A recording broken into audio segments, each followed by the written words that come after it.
La conocí en una feria regional en un pueblo cercano a donde vivía mi tía. Yo había ido con unos primos a ayudar en el puesto de comida, y ella estaba con su mamá vendiendo dulces de leche y tamarindo. Se llamaba Luisa, tenía el cabello oscuro, largo hasta la cintura, y una mirada seria. No hablaba mucho, pero cuando lo hacía, te quedabas escuchándola. Nos vimos varias veces más después de eso, y sin darnos cuenta, ya nos estábamos escribiendo cartas por medio de un chofer de combi que pasaba por nuestras casas. Al año, ya nos habíamos casado. Fuimos a vivir a una casa que construimos poco a poco, en un terreno que me dejó mi abuelo. Estaba en una zona rural, a unos 40 minutos en camioneta del pueblo más cercano, entre cerros, árboles secos y caminos de terracería. Tuvimos 2 hijos. La vida era tranquila. Yo me dedicaba a llevar mercancía entre rancherías y Luisa se quedaba con los niños, cuidaba a los animales y hacía todo lo de casa. Nunca pensé que algo fuera mal. Todo cambió una noche, después de cenar. Luisa dejó su celular sobre la mesa y empezó a sonar varias veces. Ella lo tomó con rapidez y lo metió a un cajón. No dijo nada, yo tampoco.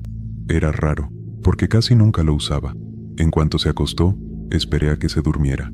Cuando el silencio de la casa fue completo, tomé el celular con cuidado. Vi que tenía una nueva contraseña. Lo dejé donde estaba. Pero justo cuando me iba a acostar, la pantalla se prendió. Había una notificación. El contacto decía familia, pero el mensaje no tenía nada de familiar. No dejo de pensar en lo de anoche. Cuando estés con él, recuerda lo que te hice aquí. Me quedé helado.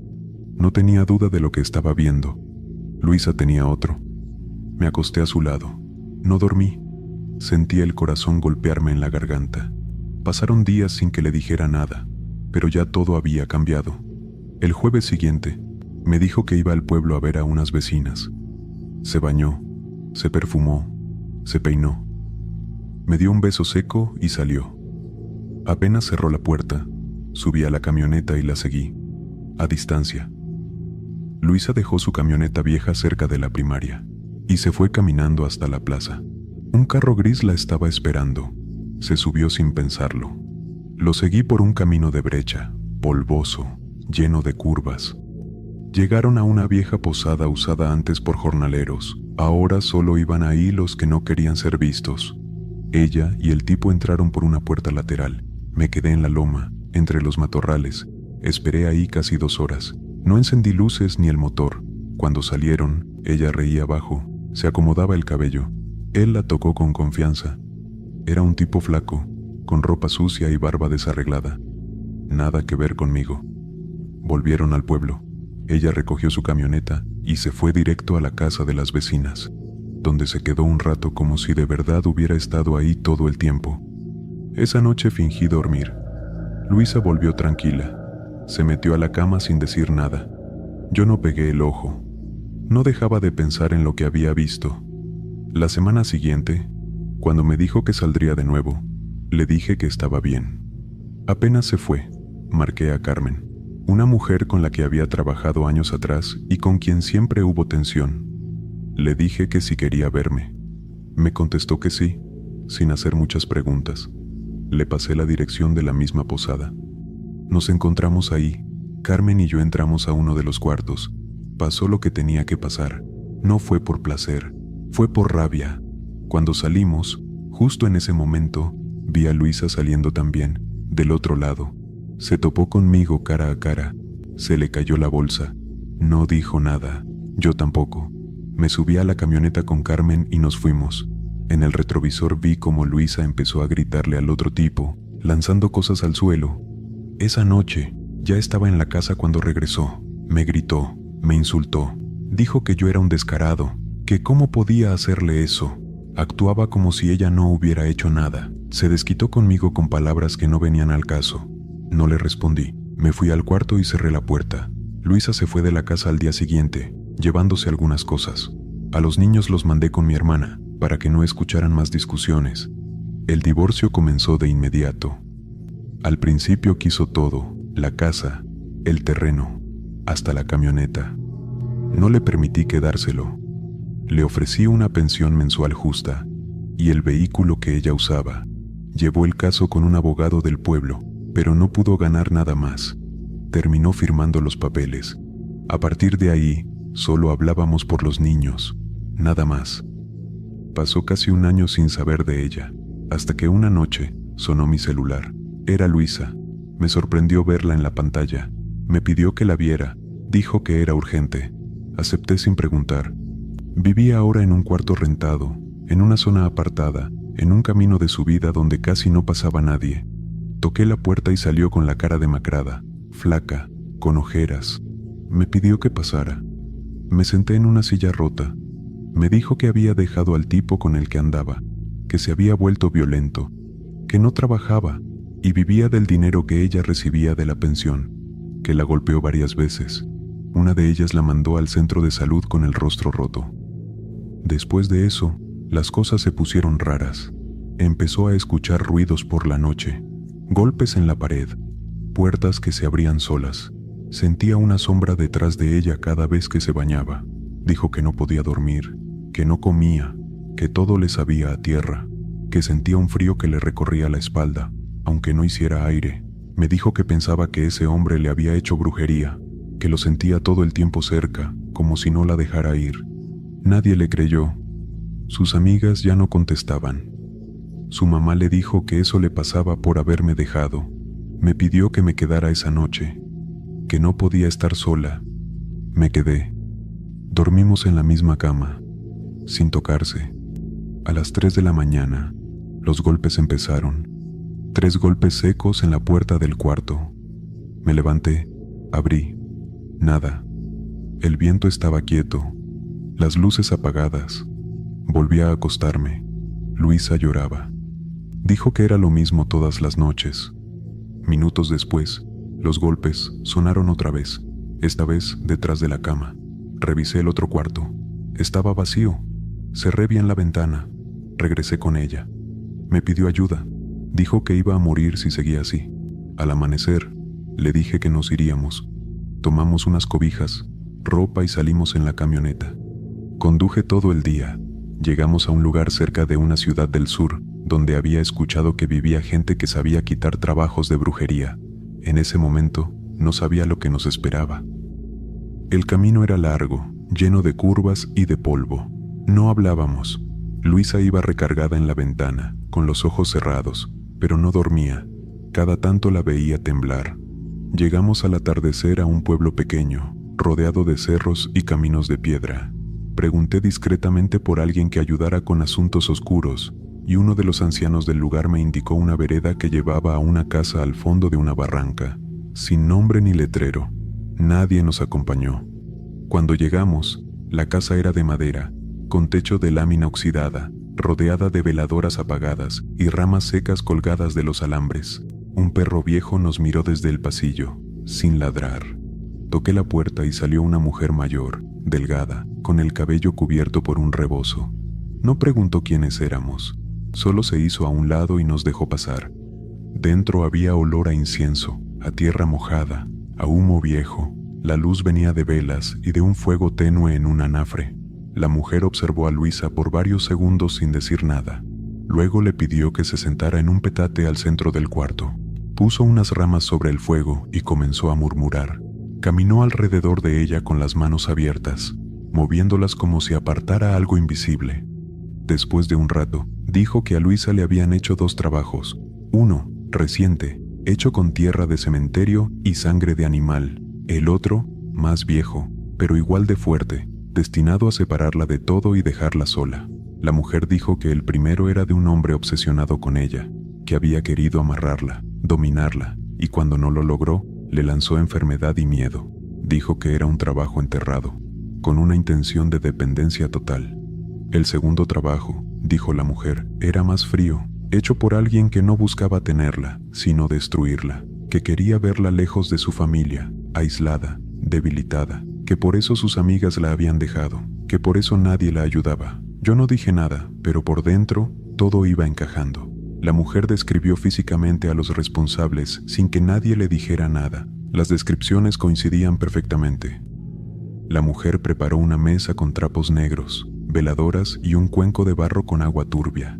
Sacó hierbas que olían a algo podrido, las mezcló con aguardiente y comenzó una limpieza. Pasó las ramas por el cuerpo de Luisa, de pies a cabeza, una y otra vez. Cada vez que lo hacía, la mujer decía que sentía resistencia, que la energía que tenía pegada era densa, como una costra espiritual. Durante la sesión, Luisa vomitó. No era comida, era espuma espesa con olor ácido. La curandera no se inmutó. Le trajo una cubeta y siguió trabajando. En un momento, la vela más cercana se apagó de golpe, aunque no había corriente de aire. La mujer solo la volvió a encender y dijo que era señal de que algo no quería soltarla, que estaba aferrado. Nos pidió que nos quedáramos en el cuarto anexo, donde había un catre y una cobija. Esa noche, mientras Luisa dormía a ratos, yo no pegué los ojos. Afuera se escuchaban ruidos, pero no eran animales. Eran pasos suaves sobre hojas secas y un murmullo que no logré entender. Cuando me levanté para asomarme, no había nada. Al día siguiente, volvimos con la mujer. Le dio a Luisa una mezcla de raíces y polvo para tomar durante 7 días. Dijo que no podía regresar a su casa aún, que el trabajo no estaba terminado, que tenía que quedarse cerca mientras se hacía la segunda parte. Pasamos los días en una habitación prestada cerca del arroyo. No había señal de teléfono, ni luz eléctrica, solo una lámpara de gas. Durante esos días, Luisa comenzó a comer un poco más. Dormía sin despertarse gritando. Sus ojeras bajaron de intensidad, pero aún se notaba el peso encima. La tercera noche en ese cuarto, volvió a escucharse el golpe, esta vez en la ventana. Me levanté rápido, salí con una linterna y caminé alrededor. No vi nada, pero el aire era distinto, denso, espeso, como si algo nos envolviera. Volvimos con la mujer la mañana siguiente. Ella ya tenía preparado un trabajo de regreso.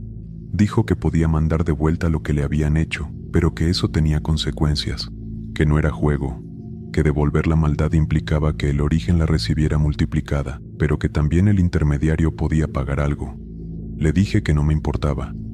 La mujer dijo que necesitaba algo más de cada persona que había hecho el daño. Un objeto, una foto, un rastro. Yo llevaba en la camioneta una bolsa donde había guardado una libreta del hombre que había estado con Luisa. También tenía un dije que Carmen me había regalado meses atrás, cuando apenas empezábamos a vernos.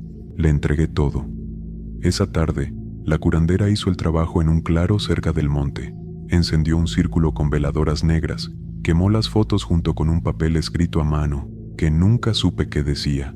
Puso el dije dentro de un frasco con líquidos oscuros y lo enterró bajo una piedra. Dijo que el regreso ya estaba hecho, que solo había que esperar. Esa noche, cuando regresamos al cuarto, el ambiente era más ligero. Luisa se durmió profundamente. No hubo golpes, ni ruidos, solo silencio. Yo me acosté junto a la lámpara de gas, escuchando el croar de los sapos, sin quitarme las botas. Me quedé dormido sin darme cuenta. Pasamos 3 días más ahí. Cada mañana, Luisa despertaba con más color en la piel. Ya no tenía ese temblor en las manos. Comía frijoles y tortillas con apetito. El dolor de cabeza que arrastraba desde hacía semanas se fue. La mujer nos dijo que el trabajo estaba roto, pero que quedaban rastros, que tenía que cuidarse, que no debía volver a buscar a nadie relacionado con ese pasado, que por un tiempo no se acercara a cementerios ni a personas con energía sucia. Le di las gracias, le pagué con lo que llevaba y algo más que me pidió después. No me preguntó nada, no dijo qué había visto, solo me miró y dijo que ahora Luisa debía caminar sola su parte, que lo demás ya no estaba en nuestras manos. Cargamos nuestras cosas en la camioneta y comenzamos el camino de regreso. El camino de regreso fue más tranquilo, aunque Luisa seguía en silencio la mayor parte del tiempo. Pasamos por caminos conocidos, pero todo se sentía distinto. El aire, la tierra, incluso el sol. Parecía como si hubiéramos cruzado un umbral del que ya no se puede volver igual. Llegamos a su casa al caer la tarde. Ella bajó despacio de la camioneta, con los ojos clavados en la puerta como si no estuviera segura de entrar. Le entregué sus cosas y me quedé parado unos segundos, hasta que ella asintió levemente y entró. Volví a mi casa solo. Todo seguía en su lugar, pero no se sentía igual. Me recosté en el sillón y me quedé dormido sin darme cuenta. Esa noche no soñé, Al día siguiente, temprano, pasé a ver a los niños con mi hermana. Estaban bien, habían crecido en esos meses. Hablaban menos de su mamá, no preguntaban mucho, parecían entender más de lo que decían. Pasaron 2 semanas. Luisa me mandaba mensajes cortos, casi siempre para darme las gracias o contarme cómo se sentía.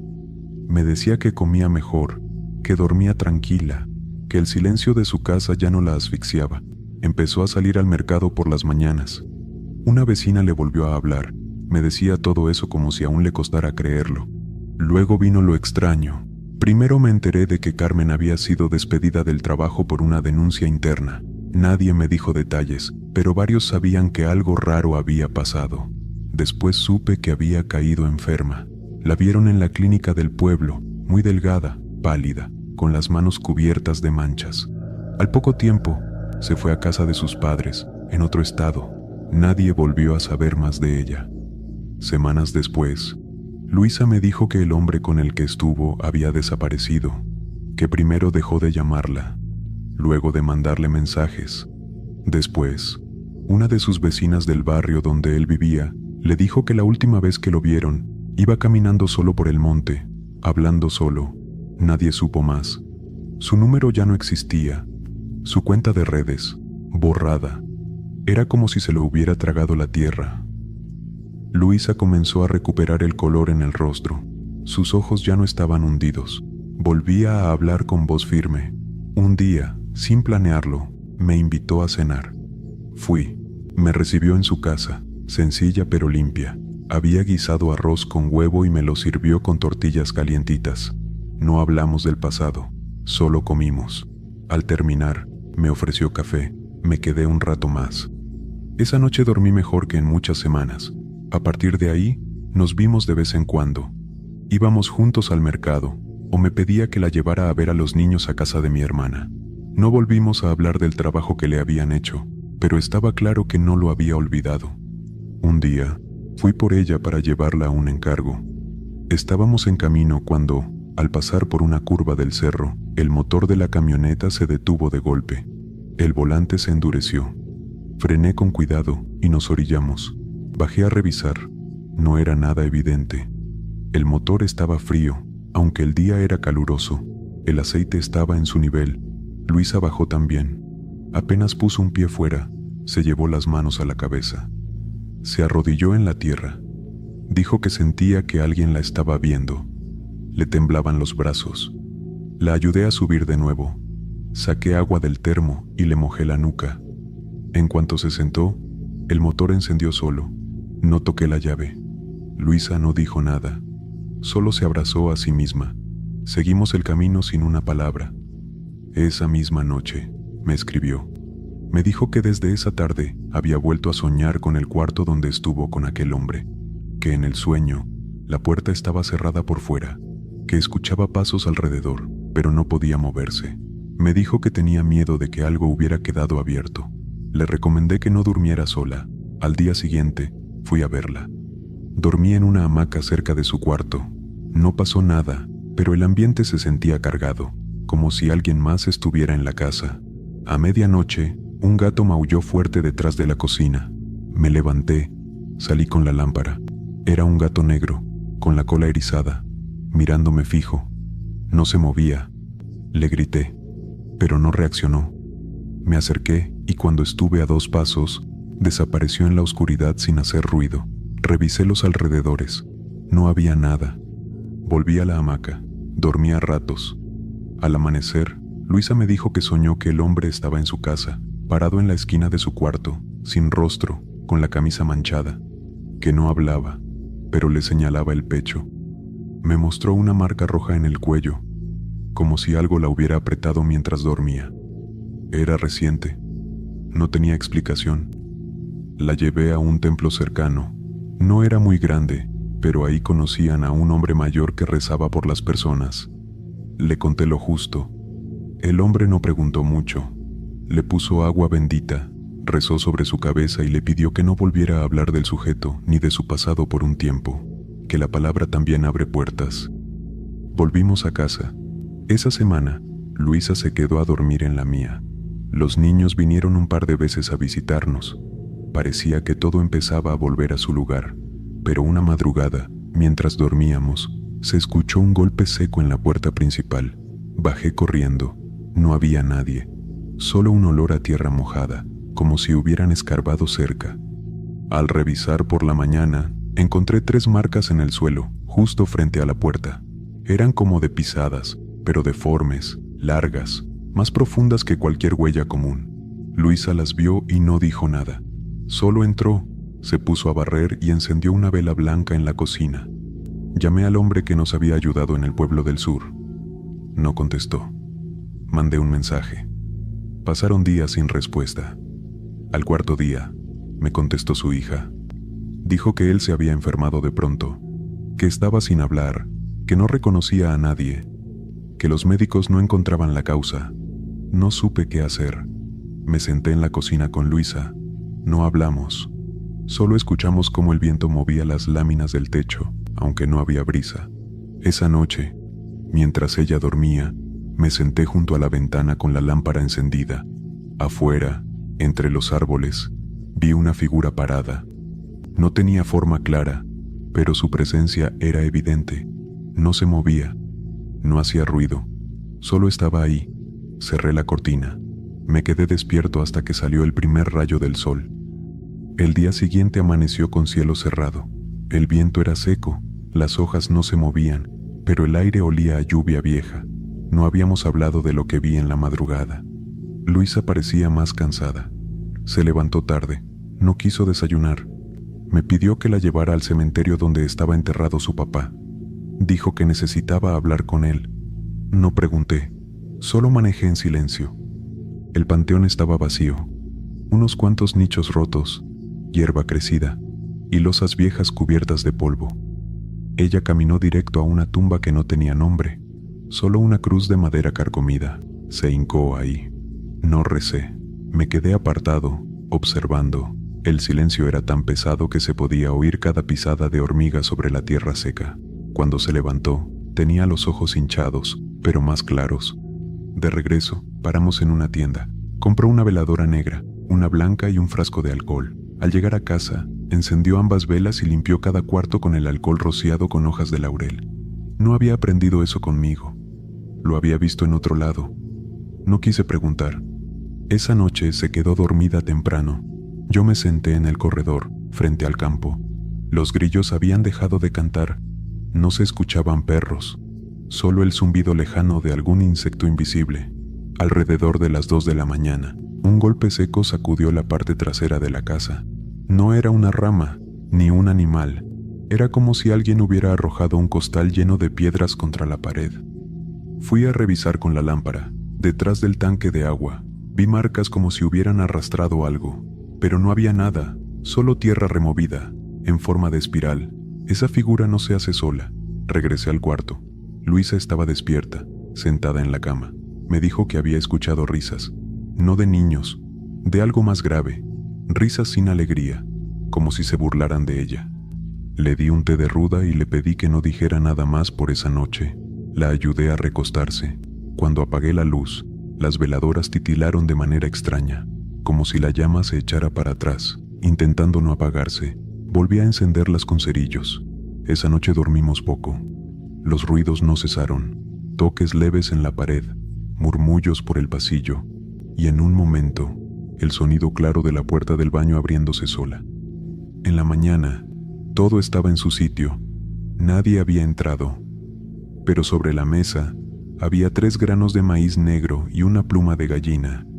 No los habíamos puesto allí. No teníamos gallinas negras. Luisa no los tocó. Los recogí con un trozo de papel y los quemé en el fogón del patio. El humo salió espeso, casi verde. Le dije que no podíamos quedarnos más tiempo en esa casa, que algo se había metido. Ella no respondió. Solo empacó algunas mudas de ropa, un par de documentos, y salimos. Nos quedamos 2 noches en una cabaña que usaba mi tío cuando venía a sembrar. Era un cuarto de adobe, sin ventanas, con un catre y un baño seco, pero se sentía menos pesado que la casa. Al segundo día, Luisa se levantó con los pies llenos de tierra, como si hubiera caminado descalza toda la noche, pero el piso estaba limpio. Yo dormí cerca de la puerta, no la vi moverse. Esa misma tarde, salimos a buscar a una señora mayor que, según contaban, había sido partera y sanadora por más de 40 años. Vivía sola en una casa vieja, con gallinas y un perro ciego que no dejaba de mover la cola. Nos recibió sin decir palabra. Nos sentamos en unos bancos bajos. La mujer le pidió a Luisa que le mostrara la parte baja de la espalda. Apenas tocó su piel, se santiguó. Dijo que había algo pegado, que no era solo mal de ojo, que era un trabajo hecho con cosas enterradas, sangre seca y pedazos de tela. Dijo que la querían ver arrastrándose, que ese era el objetivo, que ya no la querían muerta, la querían viva, pero destruida. Nos preguntó si habíamos roto trabajos antes. Le conté lo del viaje al sur. Ella asintió. Dijo que eso no fue suficiente, que habían hecho otro trabajo después, uno más silencioso, más lento, más directo. Dijo que los que lo hacen, no lo hacen por coraje, lo hacen por placer, por control. Le pidió a Luisa que no llorara, que eso alimentaba la energía. Le dio un collar hecho con semillas rojas y blancas.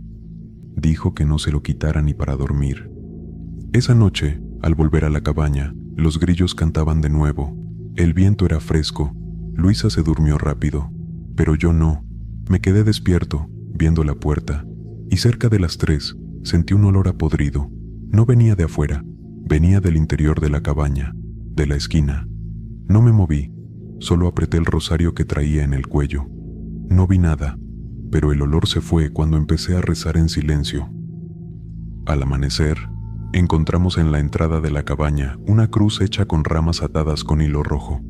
No estaba ahí la noche anterior. Nadie había pasado por ahí. Esa cruz tenía un nudo extraño en el centro. Luisa la pisó sin querer y casi se cae. Se llevó la mano al estómago y dijo que sintió un jalón por dentro. Me la llevé al doctor del pueblo. Le revisó. No tenía nada, pero su piel estaba fría como piedra. Volvimos con la mujer de las semillas. Le contamos todo. Dijo que debíamos volver al lugar donde se rompió el primer trabajo, que allí quedó algo pendiente, que el retorno se había desviado, que alguien había desviado la energía. Nos miró sin parpadear.